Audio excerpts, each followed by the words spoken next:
আমাদের অনেক ভাইদের সমস্যা হচ্ছে তারা স্ত্রীকে ভালোবাসে কিন্তু মুখ ফুটে বলতে পারে না, আছে না নাই? বলবেন, বললে নিজেদের হৃদ্যতা ভালোবাসা আরো বাড়াই দিবে কে? আচ্ছা, দেখেন রাসূল সাল্লাল্লাহু আলাইহি ওয়াসাল্লাম নিজের বউয়ের প্রশংসা কিভাবে করে। উনি বলেন, ইন্না ফাদলা আয়েশা আলা নিসাই কাফাদলি সারিদি আলা সাইরি তাআম। আরব দেশে একটা খাবার আছে, এটার নাম সারিদ। কাতারে আছে কিনা জানি না, আমি মিশরে খেয়েছি। আছে?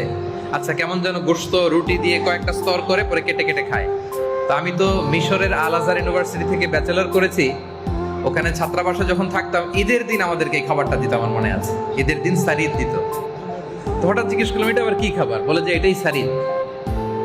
তো হাদিসে রাসূল সাল্লাল্লাহু আলাইহি ওয়াসাল্লাম বলেন, আরব সব খাবারের মধ্যে যেমনি সারিদ সেরা, নারী কুলের মধ্যে আমার বউ আয়েশা সেরা।